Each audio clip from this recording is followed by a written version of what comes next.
Thanks, Tucker. I saw a couple of our friends from the press gallery have a smile when you were getting into the free press. So I might ask Paul Sakal from the Sydney Morning Herald to ask a question. Great, thank you. Well, you've almost thanks for your speech. Of course, Mr. Carlson. The media can be extremely negative, so it's nice to hear uplifting comments about our country. It's an amazing country. It is, and I think we forget that in Australia oftentimes, so I appreciate that. You've preempted my question on Putin. Putin! Which I think you did strategically because you knew it's what we'd ask. Putin! He's so bad! And I also appreciate that... Did he make you take the COVID shot? Take the what? The COVID shot? No, he didn't. Sorry. The COVID shot saved probably tens of millions. Oh, yeah, and definitely. Safe and effective. This is why everyone loves the media. Probably 100 times more lives than Putin has killed in Ukraine. It's like a time capsule. It's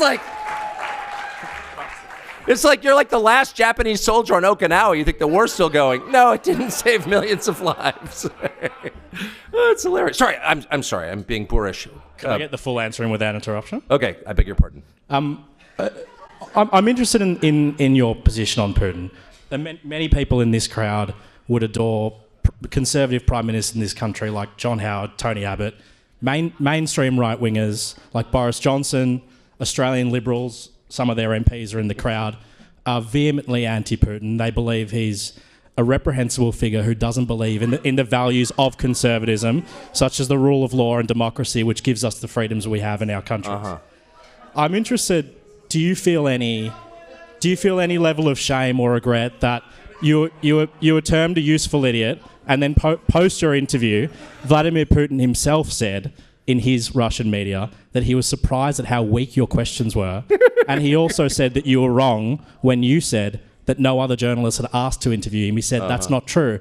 We only thought Tucker was the only person to report fairly. Wait, I thought that you were describing Putin as a psychopathic liar, and yet now you're taking his word for things. Do you? Let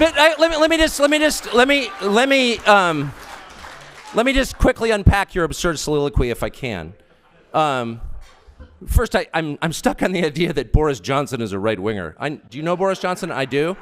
Boris Johnson is a criminal buffoon who, like so many who claim to love Ukraine, is single-handedly responsible for the deaths of hundreds of thousands of Ukrainian men in this war that Ukraine cannot win. And I would refer you to Wikipedia. How many more people does Russia have than Ukraine? Do you know? 100 million. 100 million. And in a land war, that's a relevant number. It is not possible for Ukraine to beat Russia. The best they can do is sue for peace. That's been known, including by Zelensky, who wanted that since the early days of this conflict. And Boris Johnson, on orders from the Biden administration, shut down, and this is not a disputed fact, this is a fact, admitted by everybody now, shut down the peace negotiations almost 2 years ago. And Ukraine has been completely destroyed. And now Zelensky has passed a law allowing foreign corporations to own land there. So you tell me what Ukraine is going to look like in 30 years when all of it is owned by BlackRock and multinational corporations and its population is not Ukrainian, okay? So the tragedy of what's happened in Ukraine, orchestrated by the Western powers, including your government, and I hope you do, and driven by my government, I feel shame about it, I hope you do too, is really one of the great crimes of my lifetime. So the idea that somehow if you're against that, you're for Putin, well, of course, that's absurd. And by the way, speaking of your friend Boris Johnson, he attacked me, of course, ad hominem, and so I called him. He was a journalist, not surprisingly, a man of low character, not shocking. And so I called him and I said, well, you've called me all these names. Why don't you sit down for a conversation? I happen to be in your rainy, depressing slum, London, and we could have a conversation. And he said, I won't do that unless you pay me $1 million. That's a fact. That's a non-disputed fact. I have the text messages. So if that is the credible source of the slur that, look, if I were a toady of Putin or I loved Putin, I would just say so. Because why do I care? I've already been fired. I don't work for anybody. I have no incentive. And by the way, it's perfectly fine if people love Putin. Well, I don't understand what that has to do with anything. We are citizens of different countries. We should judge first and foremost our own leaders. How's our country doing? How are my children doing? What's their future look like? None of that has anything to do with Putin, except to the extent that you all, this country, sit back, your government allows the Biden administration to push us into nuclear war, which is where we are right now, right on the cusp of it. And somehow that's not a story. That is that Putin doesn't respect human rights or the rule of law. Okay, well, just today, Julian Assange was released after 12 years. 12 years in custody.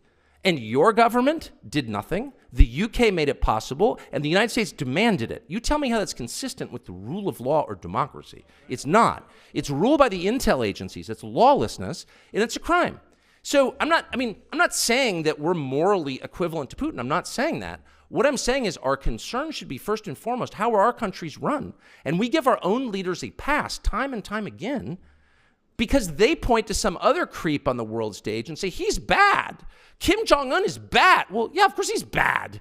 That's why I don't live in North Korea. That's why I don't live in Russia. I have no interest in living in Russia. But the point is, you're bad too. And the fact that he's bad does not allow you to continue being bad. What? And the last thing I will say that I really feel deeply and I really resent on an emotional level, and you'll pardon my passion, I don't know you, I'm sure we'd be very close friends if we did know each other. But I really resent what I have seen across the West in the past 15 years, and it's a sea change from my youth when my father was a reporter, this alignment between media organizations and the government.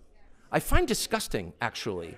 I think it's a perfect inversion of what you're supposed to do. If you're a journalist, your job is to challenge power on behalf of the powerless. It is not to align with the powerful against the powerless. And that is precisely what you have done. I watched your ABC this morning in my hotel room for about 20 minutes until I looked around for a vomit bag. And I watched, it was one of the most grotesque, I couldn't even believe it was real. The first story, this is unbelievable. The first story was Assange. God bless them. That is the biggest story. The second story was a family of 4 found dead in a house. I think in a suburb of Sydney, but it may have been Melbourne. I beg your pardon. But 4 Australians found dead of what they suspected was a drug OD. Apparently they've been taking a new synthetic opioid that has emerged in Australia and is killing people. Now this is a huge problem where I live, much bigger than here, but I'm familiar with it. And the reporter said it's probably the synthetic opioid and it's been seen and they're dead. On to the next story. The next story was the Australian government's new law that will require a prescription to buy nicotine products. And we were treated to a 15-minute lecture on ABC, whatever the hell that is, about how nicotine is dangerous and we need to keep it out of the hands of Australians. And I'm like, wait a second. Nicotine, first of all, is not dangerous. That's not true. It's factually incorrect. You know nothing about the science, A. B, compared to what? Compared to what? Oh, we have this new synthetic opioid that's killing people. The government, not too concerned. What they're really concerned about is that people might be using nicotine, which, by the way, has the byproduct of raising testosterone levels and making people a little harder to command. That's a massive threat.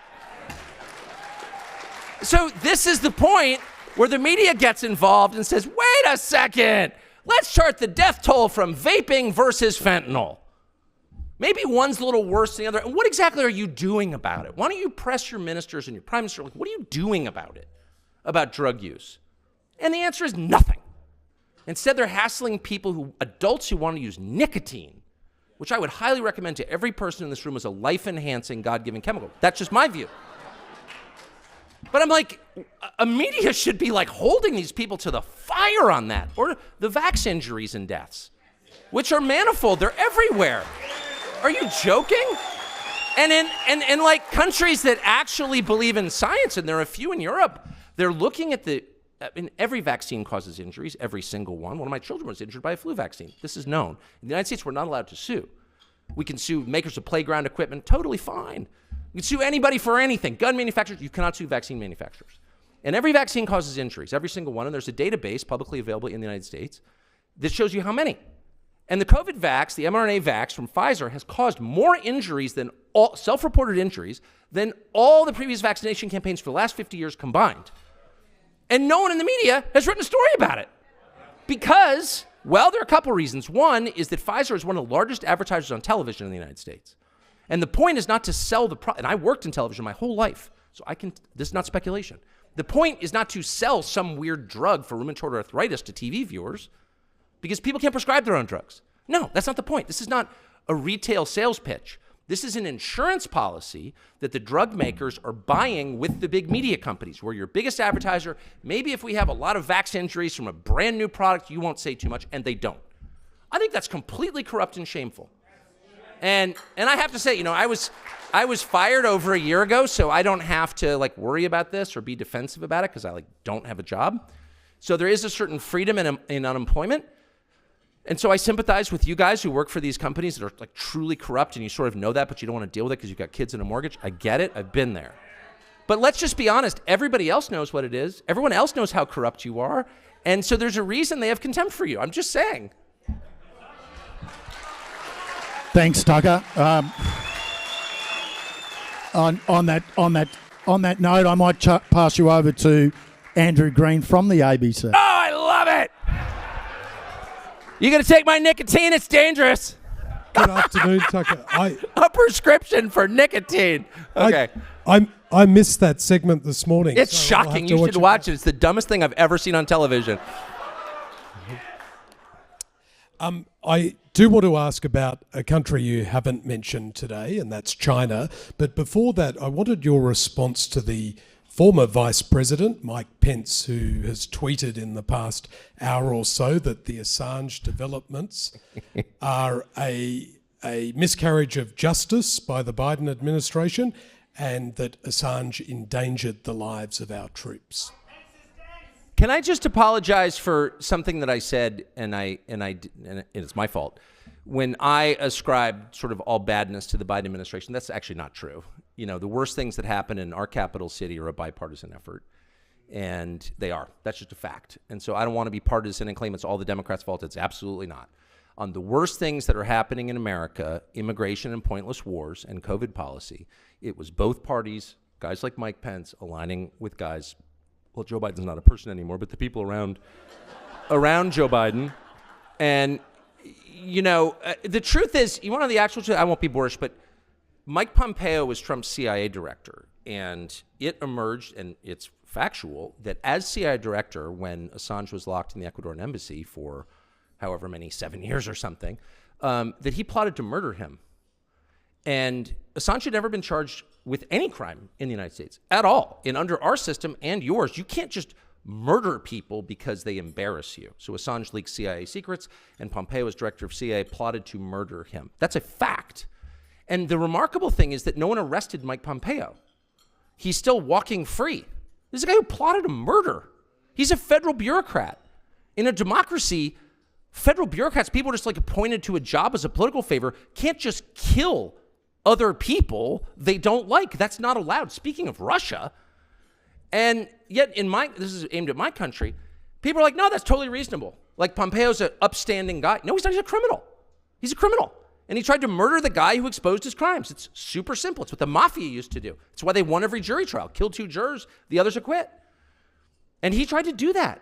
And it blows my mind. And I think Mike Pence is a sad, weak man, but I think that's an incredibly shameful tweet. I read it, and I was enraged by it. And I'm just sorry that I didn't describe the problem in greater detail previously.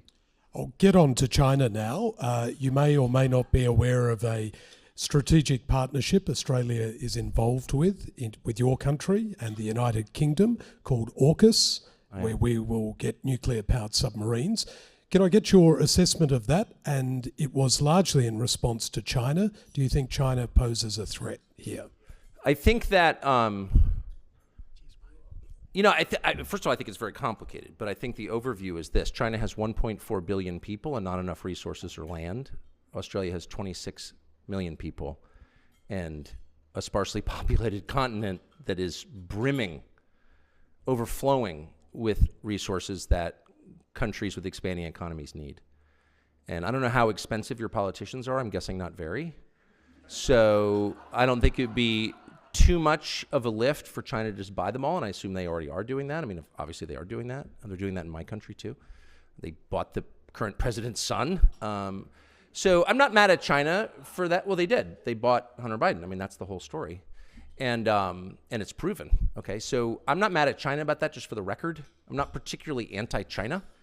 I don't want to live in China. It's not my system at all, and I find a lot of parts of the culture repugnant. On the other hand, I see China, a country acting in its own interest. So I'm not mad about that. I'm mad about the countries like my own and possibly yours that allow themselves to be taken advantage of. That's the truly shameful thing.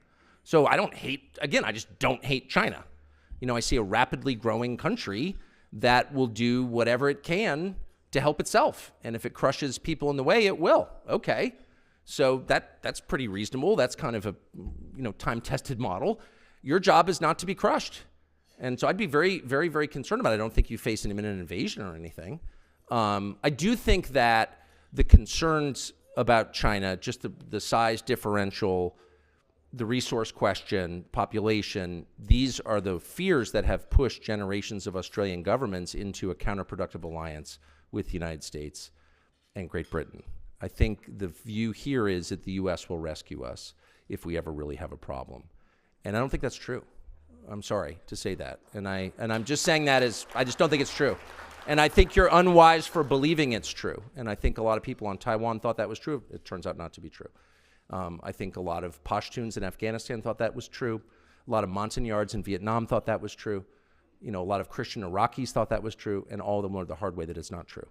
That in the end, countries act in their own interest. And in a democratic system, leadership changes every 4 or 8 years with different views, expressing, evolved opinions from the public. So no democratic country can be longitudinally reliable as a partner simply because its government changes so often. That's just a fact. It's not an attack. I'm not attacking the United States. I'm not attacking you. I'm just saying if you think that allowing the U.S. government to stage, foreign troops on your soil, they didn't beat you in a war, did they? Then why do they have foreign troops here?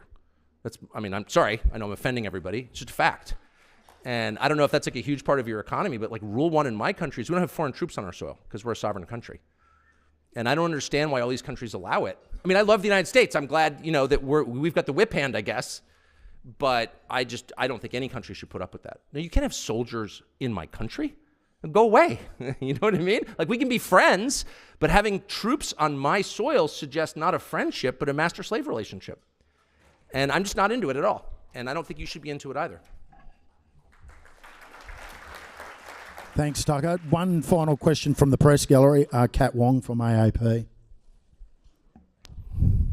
Hi, Tucker. Thank you so much for your address today. So you talked a little bit about immigration, and in the past you've talked about how white Australians, Americans, Europeans are being replaced by non-white immigrants in what is often referred to as the Great Replacement Theory. This is the same... Have I said that whites are being replaced? Well... I don't think I said that. Well, it's been mentioned on your show 4,000 times. And really, when did I say that? On your show. I said whites are being replaced? You have said that before. Really? Yeah. I would challenge you to cite that because I'm pretty sure I haven't said that. I said native-born Americans are being replaced, including blacks. Native-born Americans. Native-born Americans. And Americans black Americans African Americans have been in the United States for, in many cases, their families over 400 years. And their concerns are every bit as real and valid and alive to me as the concerns of white people whose families have been there 400 years. So I've never said that whites are being replaced. Not one time. And you can't cite it. Untrue. So we just met, but when our relationship starts with a lie, it makes it tough to be friends. So you've been lying let's about pull my that back. press I'm gallery happy to explain what I do think. So. Well, you actually can't cite it because I didn't say it, and I don't believe it. And I'm telling you that to your face, so why don't you just accept me at face value? My concern is that the people who are born in the country are the main responsibility of its leaders.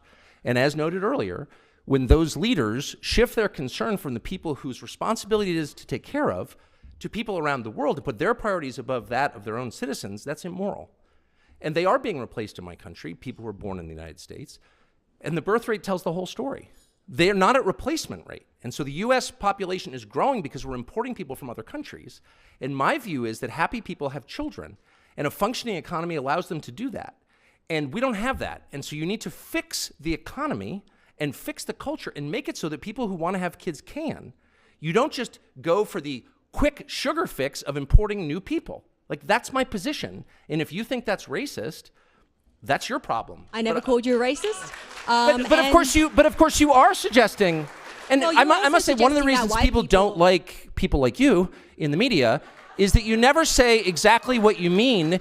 Your slurs are all by implication, and you're about to tell me the Great Replacement Theory is racist or anti-Semitic, whatever. I've said what I've said to you right now like 100 times in public. I hope to, if I live long enough, say it 100 more times. I think it's completely honest and real, not racist or scary. It's factually true. It's not a theory, it's a fact.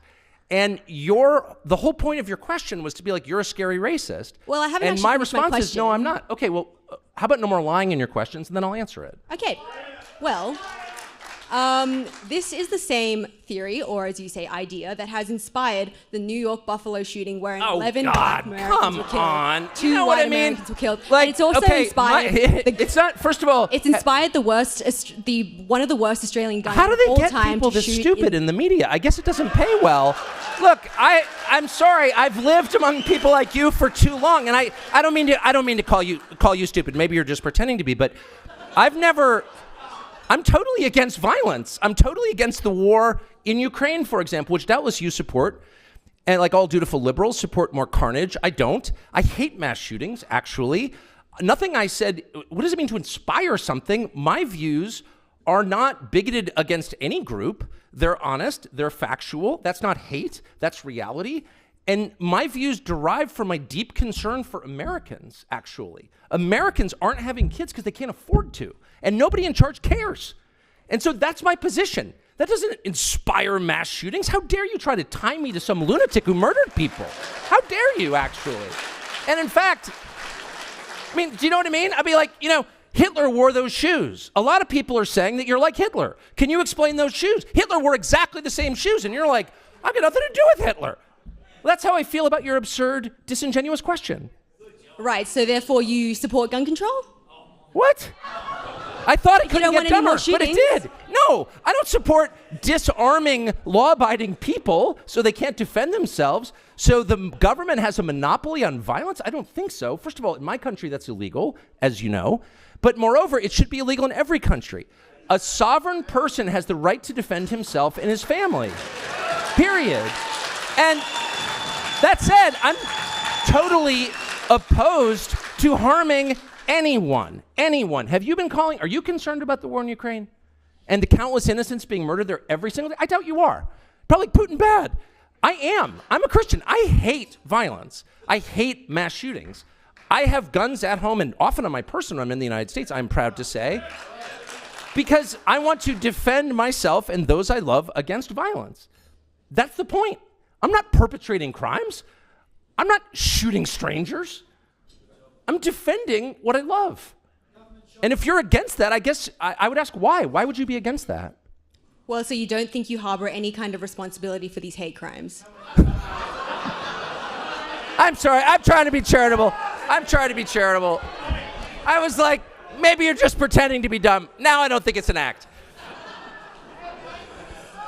Tucker, thank you for taking those questions. I'm sure you enjoyed some Actually, I questions from the loved it. I press. just feel sorry. I mean, because I got here and the country's so unbelievably beautiful and the people are so cheerful and funny and cool and smart. I'm like, your media's got to be better than ours. It can't just be a bunch of castrated robots reading questions from the boss. And then it turns out it's exactly the same, maybe even a tiny bit dumber.